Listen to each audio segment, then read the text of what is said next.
ఆ, పద్మావతి, మనం ఇలా పక్కపక్కన కూర్చొని పప్పు రుబ్బుతుంటే ప్రపంచాన్ని జయించినట్టుంది తెలుసా? ఇంకా కేజీ 2 కేజీలేంటి పద్దు, క్వింటాల్ అయినా టన్ అయినా రుబ్బేచ్చనే నాకు అనిపిస్తుంది. ఓ నిజమా బావా?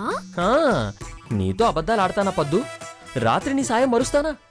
మాటిచ్చావు కదా బావా. మరి మాట తప్పని మడమ తిప్పని వంశం మాది.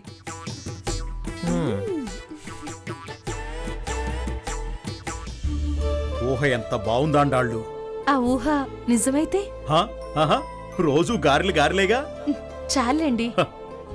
మీకెప్పుడు గారెలు దాసే కాని వాళ్ళ జంట ఈ కళ నిజమయ్యే దాని గురించి ఆలోచించండి. నిజమే ఆండాళ్ళు, చూడముచ్చటగా ఉంటుంది. పెళ్లి ప్రయత్నాలు మొదలు పెడదామా?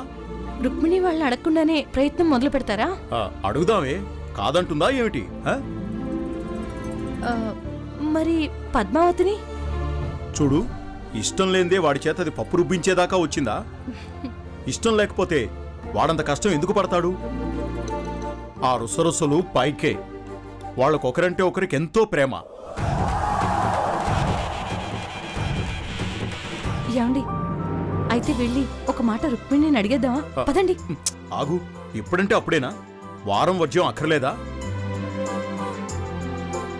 పద.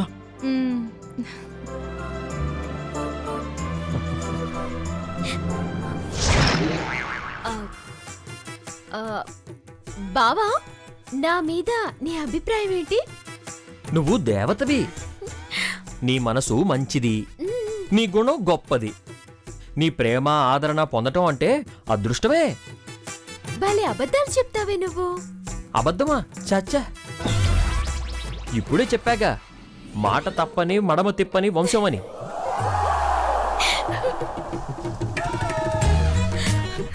బావా, అత్తయ్య మావయ్య గారు వెళ్ళి చాలాసేపు అయింది.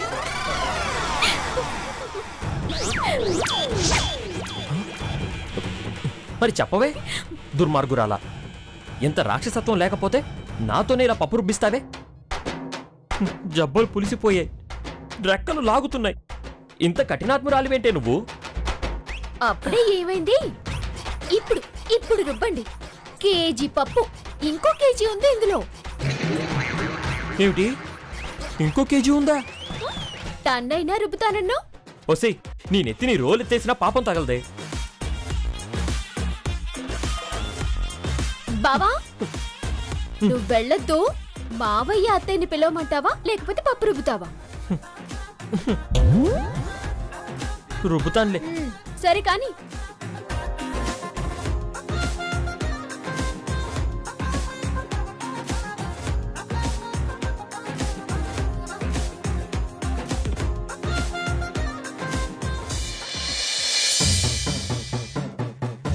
ఎంత గ్లాస్ పీకాలా? అవసరమా మోహిని?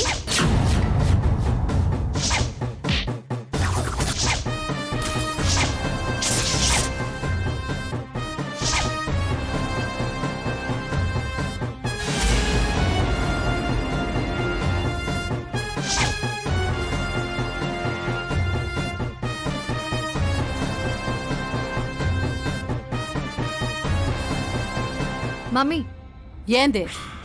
అర్జెంటుగా నాకు 50,000 కావాలి. 50,000? ఎందుకు? 50 లక్షలు అడిగినా అంతలా నోరు తెచ్చేదానివి కాదు. 50,000కి 50,000 అంటున్నావు. ఏమైంది మమ్మీ? ఇలా అడగగానే అలా ఇచ్చేదానివి, కొత్తగా ఈ ప్రశ్నలేంటి? నువ్వు కొత్తగా ప్రవర్తిస్తున్నావు కాబట్టి. నేను కొత్తగా ప్రవర్తించడం ఏంటి? ప్రవర్తిస్తున్నావో లేదో మాకు తెలుసులే. ఆ 50,000 ఎందుకు కావాలో కారణం చెప్తే నీకొచ్చే నష్టం ఏంటంట? ఎందుకో చెప్పొచ్చు కదా దామిని. నా ఫ్రెండ్ బర్త్డే ఉంది, బర్త్డేకి డ్రెస్ కొనుక్కోవాలి. ఫ్రెండ్ బర్త్డేకి నీకు 50,000 ఎందుకు? నీ బర్త్డేకి నువ్వు ఖర్చు చేసావు, అట్టాగే ఆళ్ళ బర్త్డేకి ఆళ్ళు ఖర్చు పెట్టుకుంటారు. 1,000-2,000 పెట్టి గిఫ్ట్ కొనిస్తే సరిపోతుంది. ఏం చేయాలో ఎంత చేయాలో నువ్వే చెప్తావా? చెప్పకపోతే చెడిపోతావంటే చూస్తూ ఊరుకోనా? చెడిపోయానా? జరిగింది మర్చిపోయినట్టుండవు. ఏం జరిగింది? తాగి రోడ్డెక్కినావు. మా పరువు టేషన్కి తీసినావు. ఆ ఎస్ఐ గడ్డి పెట్టాడు. ఇంకా ఎవరంగా ఏమన్నా చెప్పాలనా? బర్త్డే పార్టీలో 2 పెగ్గులు తాగితే చెడిపోవడమా? అయినా ఈ రోజుల్లో తాగడం తప్పు కాదు, ఫ్యాషన్, సోషల్ స్టేటస్ అని ఫస్ట్ చెప్పాను కదా. అయినా నాన్న తాగితే లేని తప్పు నేను తాగితే ఎలా అవుతుంది?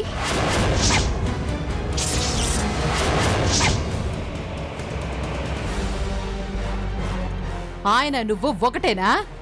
మందు మగాళ్ళకి మాత్రమే అని ఎక్కడైనా రాసుందా? ఇంకా లేడీస్కే నయం, లేడీస్ స్పెషల్ అని రాసుంటుంది. అంటే ఆడవాళ్ళు తాగొచ్చు అనే కదా అర్థం. అదే మీరు తప్పంటే ఎలా? ఏయ్, ఈ వాదనలు అనవసరం. మళ్ళీ నువ్వు రోడ్డున పడ్డావు నాకెట్టం లేదు. 50,000 లేకుండా ఫ్రెండ్ బర్త్డే పార్టీకి వెళ్ళడం నాకు ఇష్టం లేదు. అడిగినంత ఇచ్చి చెడగొట్టడం నాకెట్టం లేదు. చెడిపోయాను అనే మాట అనొద్దు. చెడిపోవడం కాకపోయినా ఆరోగ్యానికి మంచిది కాదు కదమ్మా. నలుగురు 4 రకాలుగా అనుకుంటారు. ఆరోగ్యం గురించి, అలవాట్ల గురించి నాకు చెప్పొద్దు. నలుగురు ఎవరు? నన్నేమైనా పెంచి పోషించారా? వాళ్ళెవరి కోసమో నేనెందుకు నా లైఫ్ స్టైల్ మార్చుకోవాలి? దామిని లాగానే బ్రతుకుతుంది. ఇలాగే బతికితే జనం అందరూ మా మొహం మీద ఉమ్మేస్తారు. చూడమ్మా, ఆర్గ్యుమెంట్స్ చేసి నన్ను రెచ్చగొట్టద్దు. రెచ్చగొట్టడం ఏందే? ఇవ్వనని చెప్తున్నాను కదా. ఇచ్చి తీరాల్సిందే. సచ్చినా ఇవ్వను. ఇవ్వకుండా దాచుకొని కోట్ల ఆస్తిని నెత్తిన కట్టుకొని పోతారా? కూతురు సుఖ సంతోషాల కన్నా మీకు డబ్బే ముఖ్యమా? నీ సుఖ సంతోషాలు కోరుకునే నీకు డబ్బు ఇవ్వమనేది. మర్యాదగా అడుగుతున్నాను, ఇస్తారా ఇవ్వరా? ఏంటి బెదిరిస్తుండావా? ఇవ్వకపోతే ఏం చేస్తావే? ఇలా అడగడం మానేస్తాను. హక్కు ప్రకారం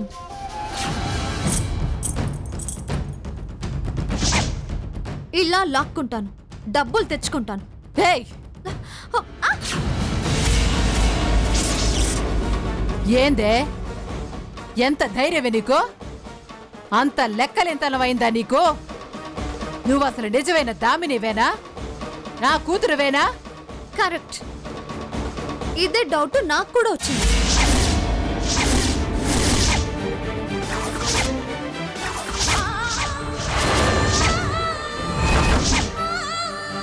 అదే ప్రశ్న నేను అడుగుతున్నాను. చెప్పు, తల్లివేనా? నువ్వు నా కన్న తల్లివేనా?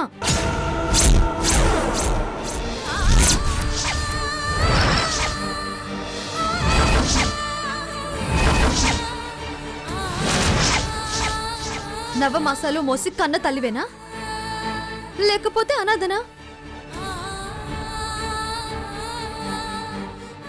ఏ చెత్త కుప్పలోనో పడుంటే తీసుకొచ్చి పెంచారా? పిల్లలు లేకపోతే ఎవరింట్లోంచైనా ఎత్తుకొచ్చారా?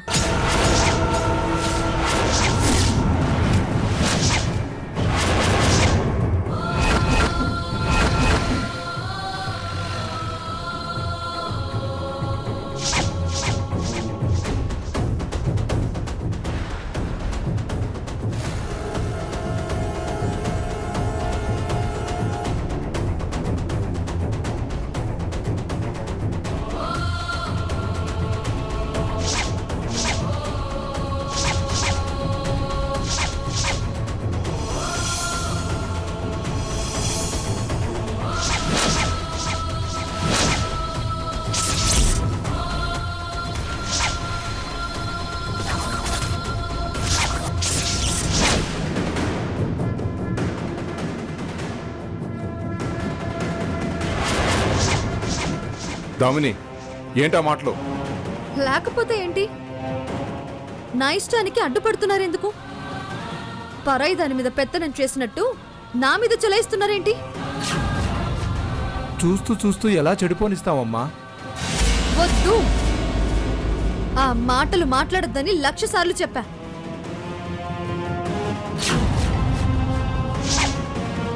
దామిని, నీ ఇష్టానికి నువ్వు బతకడం మాకిష్టం లేదు. అలా అని నేను నా మనసుని కష్టపెట్టుకుని బతకడం నాకు ఇష్టం లేదు. నా నిర్ణయం నేను తీసుకోవాల్సి వస్తుంది. నిర్ణయమా? ఏంది నువ్వు తీసుకునే నిర్ణయం? సత్తానని బెదిరిస్తుండావా? ఛా, చావడమా? హం, దామిని అంత పిరికిది కాదు. బతుకు మీద చాలా ఆశలున్నాయి. హం, అర్ధాంతరంగా పోవాల్సిన కర్మ నాకేంటి? అలాంటి పిచ్చి పిచ్చి నిర్ణయాలు నేను ఎప్పుడూ తీసుకోను. నీకు నేను ఇష్టం కానప్పుడు, నా ఇష్టాలు నీకు కష్టమైనప్పుడు కలిసి ఉండాల్సిన అవసరం నాకేంటి? తెగ తెంపులు చేసుకుంటా నా దారిన నేను బ్రతుకుతా.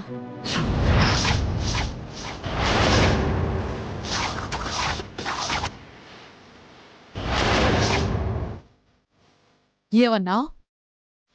తెగదెంపులు చేసుకుంటావా? అవును, నా ఇష్టాలకి అడ్డం వచ్చినా, నా సరదాలు నా నుంచి దూరం చెయ్యాలని చూసినా, నేను తీసుకోబోయే డెసిషన్ అదే.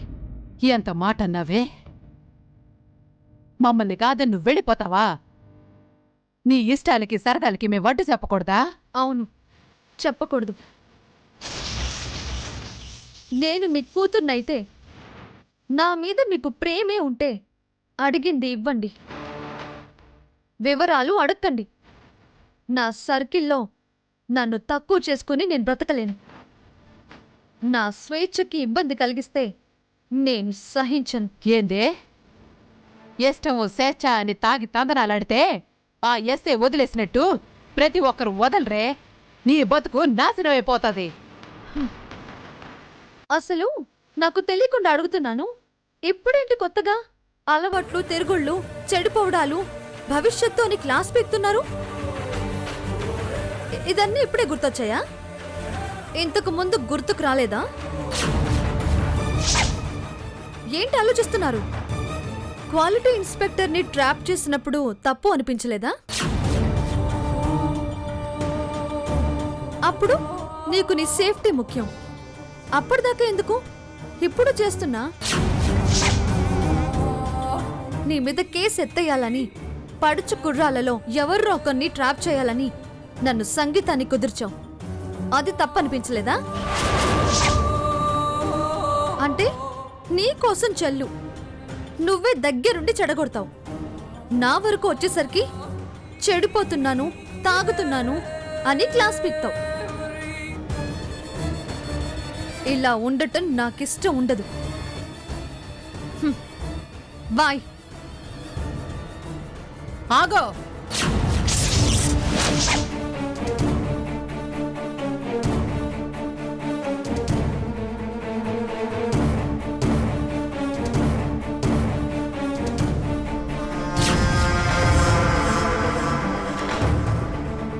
ఏంది ఏంది ఆ మాటలు? మాట్లాడను.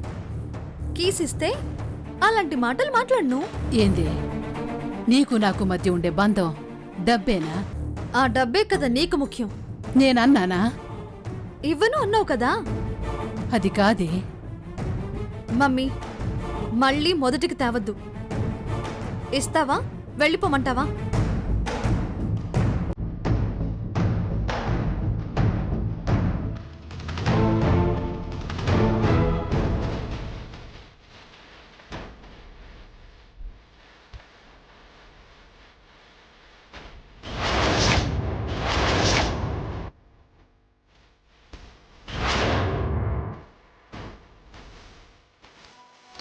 ఇదిగో తాళాలు తీసుకో. నీకెంత కావాలో అంత తీసుకో. ఇల్లు వదిలి వెళ్తానని మాత్రం ఎప్పుడు అనుకో.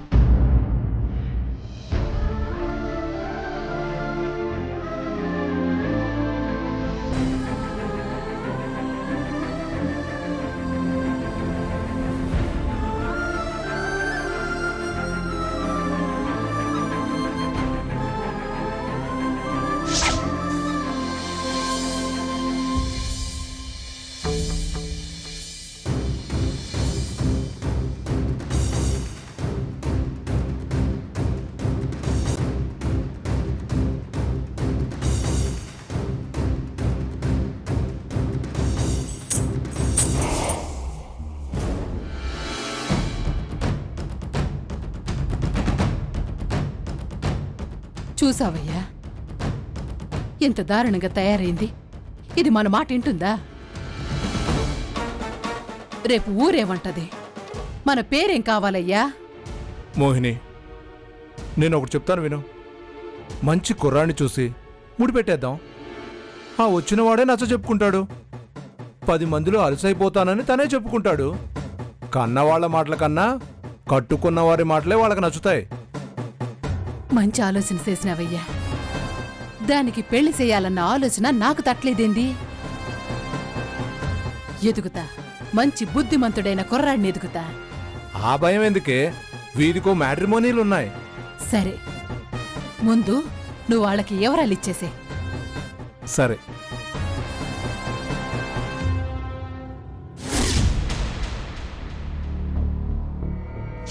క్షమాపణ నీతో చెప్పించుకొని వెళ్తాం. అమ్మ పద్మావతి, గురువు గారు, నా మీద నమ్మకం ఉంచండి.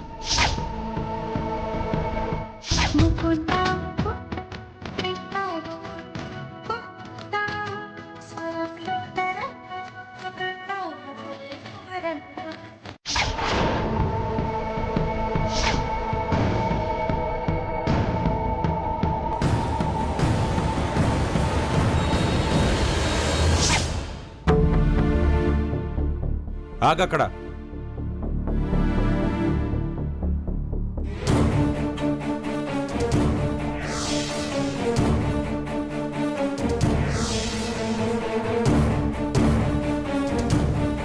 ఏంటి గురువు గారు? ఎందుకొచ్చావు?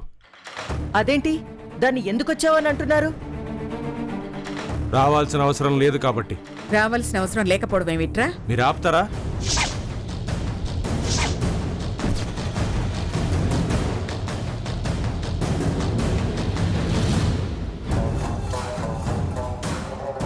ఏమైంది గురువు గారు? నా వల్ల తప్పేమైనా జరిగిందా? నువ్వే తప్పు చేయలేదమ్మా, నేనే చేసిన తప్పుని సరిదిద్దుకుంటున్నాను. మీరు తప్పు సరిదిద్దుకోవడం ఏంటి గురువు గారు? చూడండి, తను ఈ ఇంటికి ఎలా వచ్చిందో ఎందుకొచ్చిందో మర్చిపోయారా? మీరు తిట్టుకోడాలు సరిదిద్దుకోడాలు తరువాత. నువ్వు రావే. వసంత, మీరిద్దరూ కాస్త ఆగుతారా? వద్దనుగానే నోరు మూసుకుంటే అది తిరిగి వెళ్ళిపోతే దాని పని మీరు చేస్తారా? నేను చేయను, తను చేయదు. ఇక నుంచి మీ పనులు మీరే చేసుకోండి, లేదా పని మనిషిని పెట్టుకోండి. ఉన్న పని మనిషిని వెనక్కి వెళ్ళిపో అంటూ మమ్మల్ని పని మనిషిని పెట్టుకోమంటావేంట్రా? ఏంటి, పద్మావతి పని మనిషా? ఎవరన్నారు? పందెంలో ఓడింది కదా, అప్పటినుంచి అది ఈ ఇంటి పని మనిషే పందెంలో ఓడిందా? కాదా? ఏమే, నువ్వు ఓడి రాలేదా? ఓడిపోయే వచ్చాను. విన్నావుగా?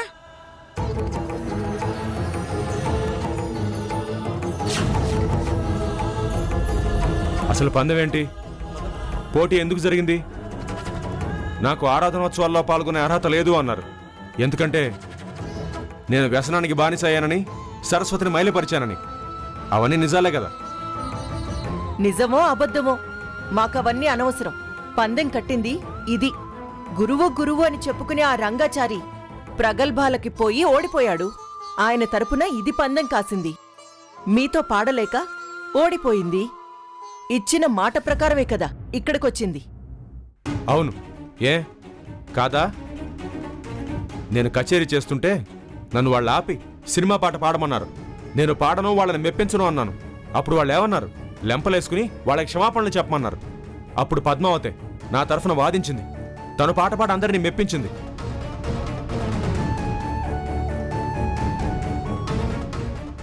నన్ను గెలిపించింది. ఎప్పుడైతే అక్కడ పాడిందో ఆ రోజు ఆరాధనోత్సవాల్లో ఎందుకు పాడలేదో నాకు అర్థమైంది. ఏమర్థమైందిరా నీకు? పద్మావతి గొప్పతనం. ఏంటా గొప్పతనం? సినిమా పాటలు పాడ్డమేనా? కాదు, అప్పుడు కాపాడ్డం, ఇప్పుడు కాపాడ్డం.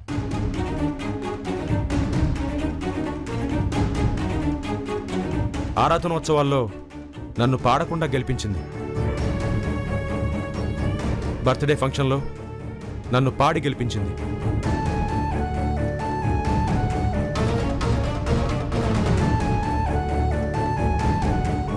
అప్పుడు సంగీతం పాడలేకపోయింది. ఇప్పుడు సినిమా పాటలే కదా అని పాడింది. బాగా చెప్పావు వసంత.